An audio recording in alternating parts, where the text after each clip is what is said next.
Hello friends, आज पढ़ने जा रहे हैं 7th क्लास का चैप्टर नीलकंठ। इस पाठ की लेखिका है वो महादेवी वर्मा है। लेखिका ने नीलकंठ मोर का नाम रखा है। तो चलो करते हैं वीडियो की शुरुआत। महादेवी वर्मा एक दिन एक अतिथि को स्टेशन पहुंचाकर लौट रही थी। चिड़ियों और खरगोशों की दुकान का ध्यान आ गया। ड्राइवर को चिड़िया की दुकान है उसकी ओर जाने का आदेश दिया। चिड़िया वालों की दुकान पर पहुंचते ही उन्होंने सड़क पर आकर जो दुकान वाला था वो पहले ही उस गाड़ी की ओर रुकने का संकेत कर दिया। लेखिका बता रही है कि मेरे प्रश्न करने से पहले ही उन्होंने कहना प्रारंभ कर दिया कि सलाम गुरुजी, पिछली बार आने पर आपने मोर के बच्चों के लिए पूछा था।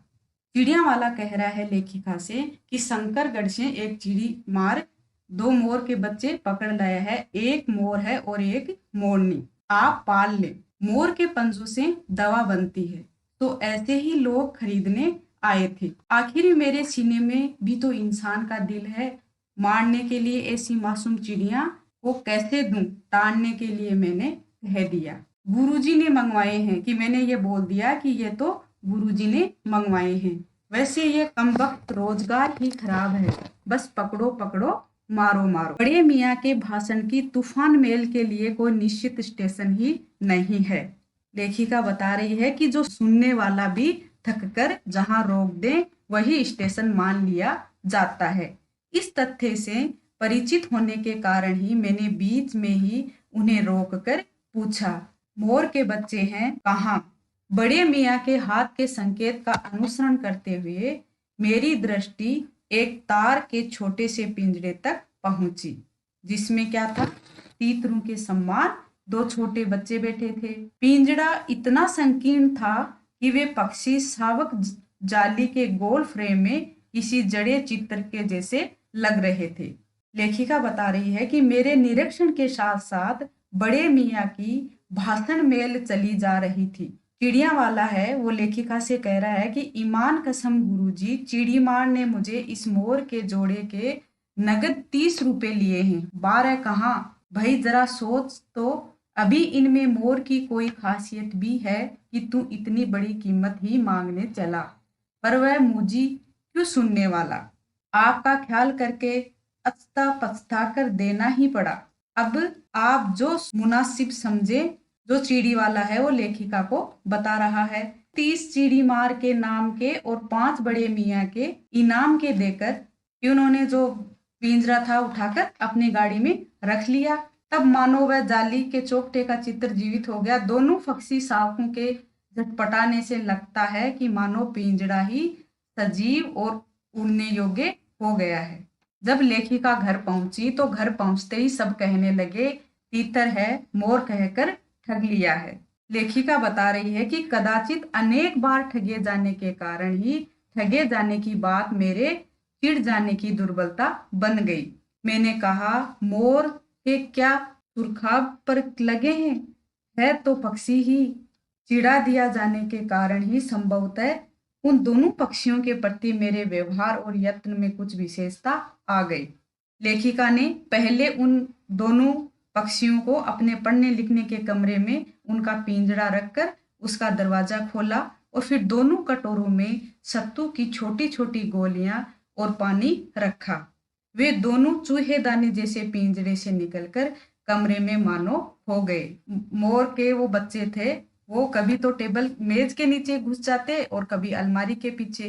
फिर दोनों ने इस लुका छिपी से थककर परेशान होकर जो मेरी रद्दी कागजों की टोकरी थी उसमें बसेरे का गौरव प्रदान किया और 2-4 दिन में वह इसी प्रकार दिन में इधर उधर गुप्तवास करते और जैसे ही रात होती उस रद्दी टोकरी में जाकर प्रकट होते रहे।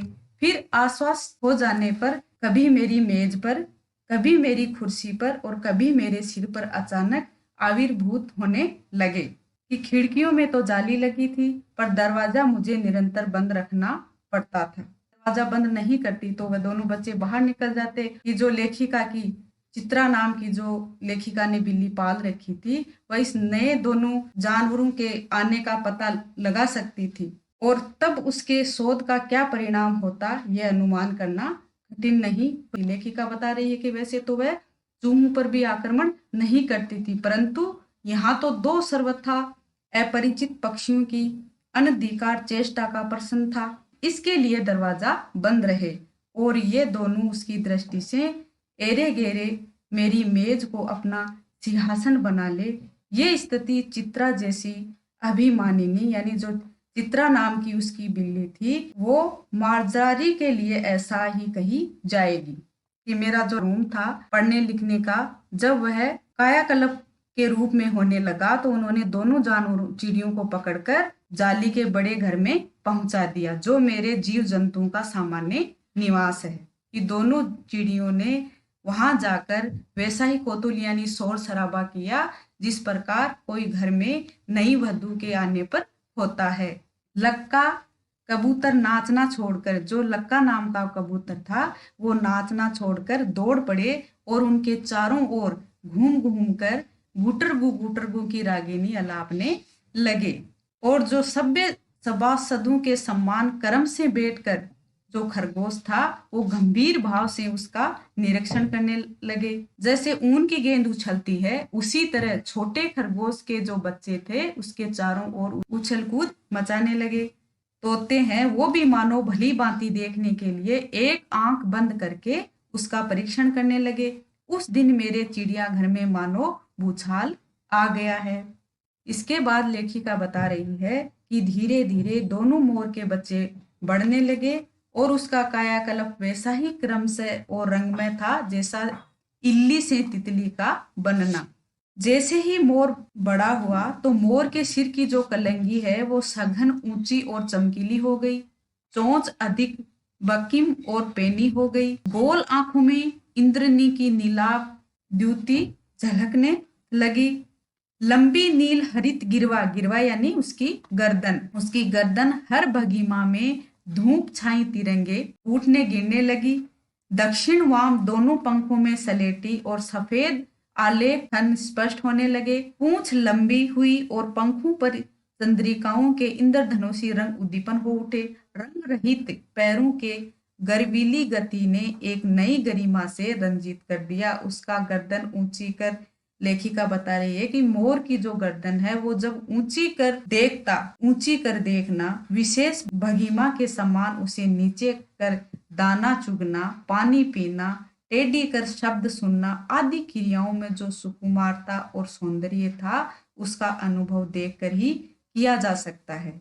उसकी गति का चित्र नहीं आंका जा सकता। जो मोरनी का विकास है वो मोर के समान चमत्कारिक तो नहीं हुआ, परंतु अपनी लंबी धूप चाही गर्दन, हवा में चंचल, कलंगी के पंखों की श्याम श्वेत पत्तर लेखा मंथर गति आदि से वह भी मोर की उपयुक्त सहचारिणी यानी सहचारिणी का अर्थ होता है साथ में रहने वाली होने का प्रमाण देने लगी। कि नीलाभ गिरवा यानी उसकी गर्दन नीली होने के कारण मोर का नाम क्या रखा गया, नीलकंठ, और उसकी छाया के समान रहने के कारण मोरनी का नामकरण हुआ राधा।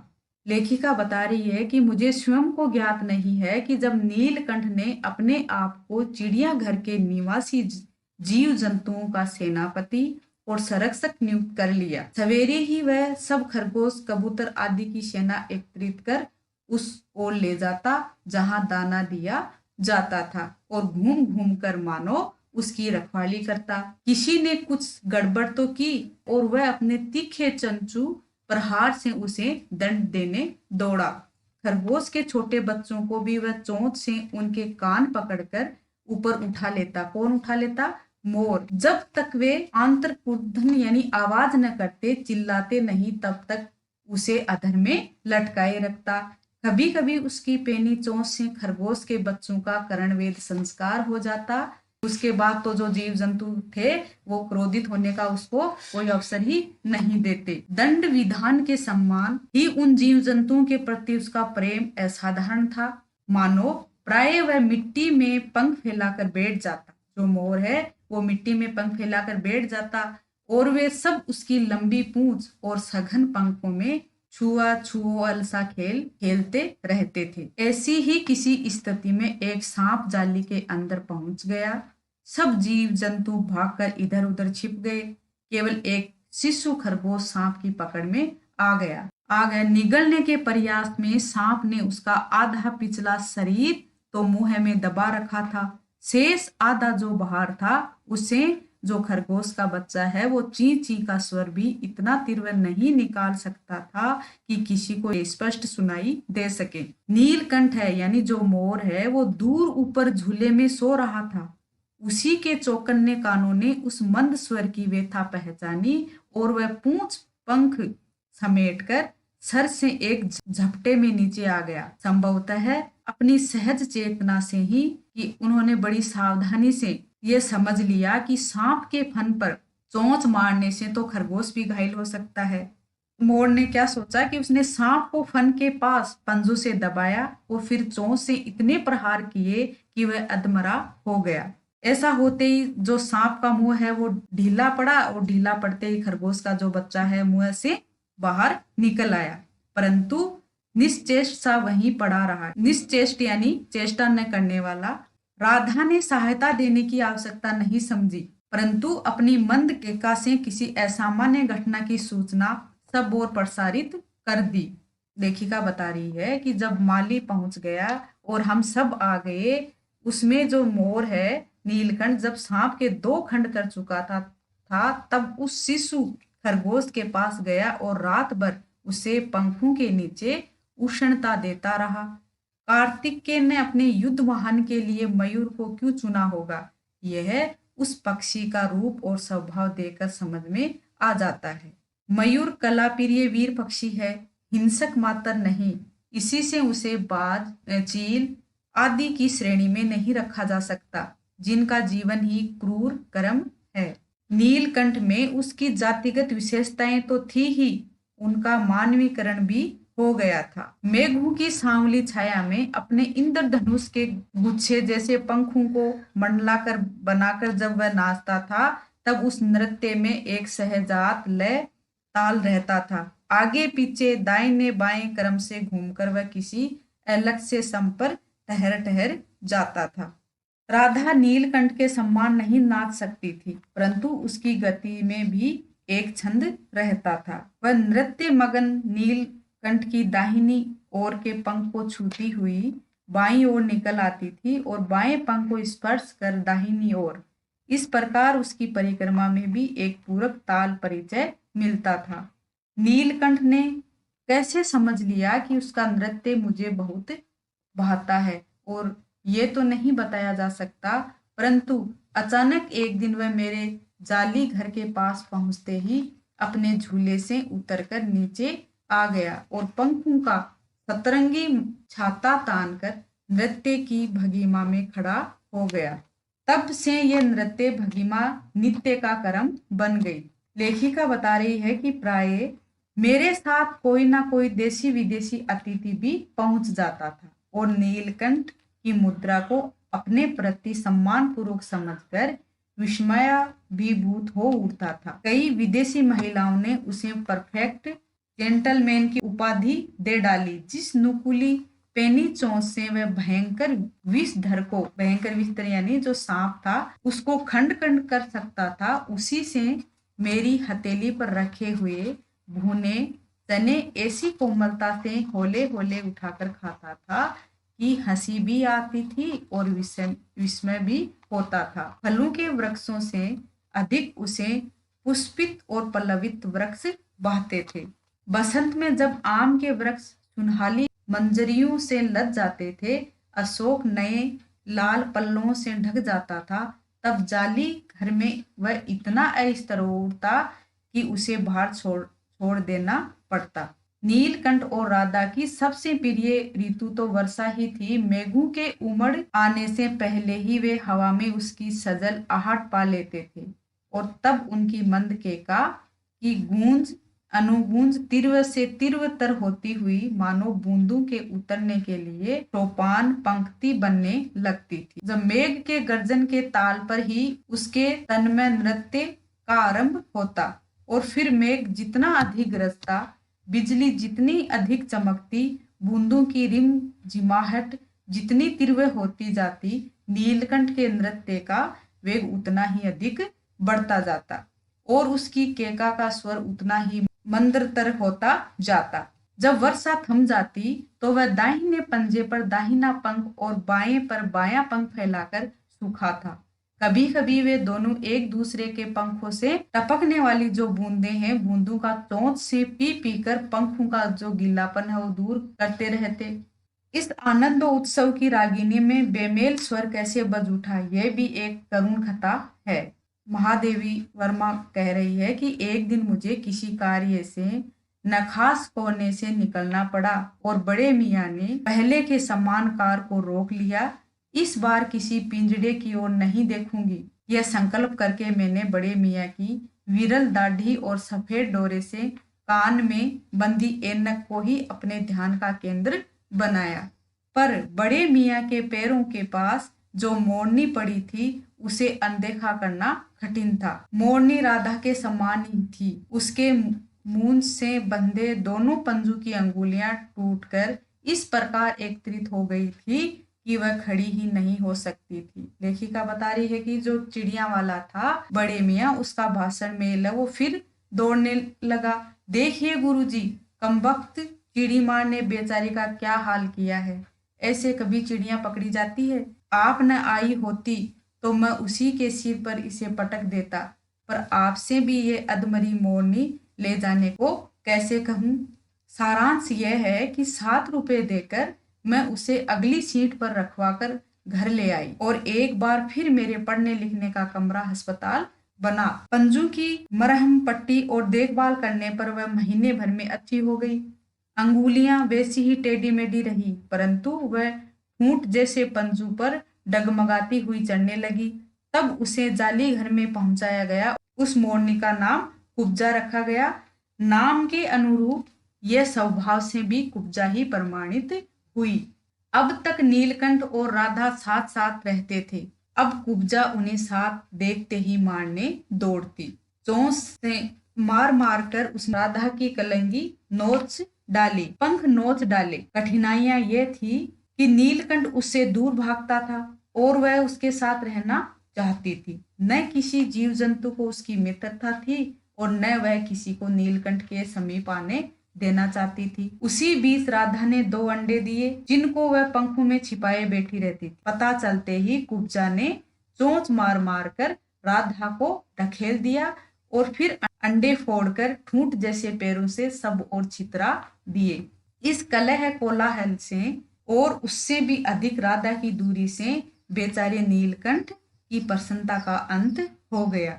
कई बार वह जाली के घर से निकल भागा। एक बार कई दिन भूखा प्यासा आम की शाखाओं में छिपा बैठा रहा, जहां से बहुत पुचकार कर मैंने उतारा। एक बार मेरी खिड़की के छेद पर छिपा रहा। मेरे दाना देने जाने पर वह सदा की भांति पंखों को मंडलाकार बनाकर खड़ा हो जाता था, पर उसकी चाल में थकावट और आंखों में एक शून्यता रहती थी। अपनी अनुभवहीनता के कारण ही मैं आशा करती रही कि थोड़े दिन बाद सब में मेल हो जाएगा। अंत में 3-4 मास के उपरांत एक दिन सवेरे जाकर देखा कि नीलकंठ पूंछ पंख फैलाए धरती पर उसी प्रकार बैठा हुआ है जैसे खरगोश के बच्चों को पंखों में छिपाकर बैठता था। मेरे पुकारने पर भी उसके न उठने का संदेह हुआ। लेखिका कह रही है कि वास्तव में नीलकंठ मर गया था। क्यों का उत्तर तो अब तक नहीं मिल सका। न ही उसे कोई बीमारी हुई, न उसके रंग बिरंगे फूलों के वक्त जैसे शरीर पर किसी चोट का चिन्ह मिला। मैं अपने तोल में लपेटकर उसे संगम ले गई। जब गंगा की बीच धार में उसे प्रवाहित किया गया, तब उसके पंखों की चंद्रिकाओं बिंबित प्रतिबिंबित होकर गंगा का चौड़ा पाठ एक विशाल मयूर के समान तरंगित हो उठा। नीलकंठ के न रहने पर राधा तो निश्चेष्ट सी कई दिन कोने में बैठी रही। वह कई बार भागकर लौट आया था, अतः वह प्रतीक्षा के भाव से द्वार पर दृष्टि लगाई रहती थी। पर कुब्जा ने कोलाहल के साथ खोज ढूंढ आरंभ की। खोज के क्रम में वह प्राय जाली का दरवाजा खुलते ही बाहर निकल आती थी और आम, अशोक, कचनार आदि की शाखाओं में नीलकंठ को ढूंढती रहती थी। एक दिन आम से उतरी ही थी कि कजली अल्सेशियन कुत्ती सामने पड़ गई। स्वभाव के अनुसार उसने कजली पर भी चोंच से प्रहार किया। परिणामतः कजली के 2 दांत उसकी गर्दन पर लग गए। इस बार उसका कलह, कोलाहल और द्वेष प्रेम भरा जीवन बचाया न जा सका। परंतु इन 3 पक्षियों ने मुझे पक्षी प्रकृति की विभिन्नता का जो परिचय दिया है वह मेरे लिए विशेष महत्व रखता है। अब जो राधा है वो प्रतीक्षा में ही धुकेली है। आषाढ़ में जब आकाश मेघाच्छन्न हो जाता है तब वह कभी ऊंचे झूले पर और कभी अशोक की डाल पर अपनी केका को तीव्रतर करके नीलकंठ को बुलाती रहती है। अगर ये वीडियो अच्छा लगा हो तो इसे लाइक, शेयर और सब्सक्राइब करना ना भूलें। Thank you.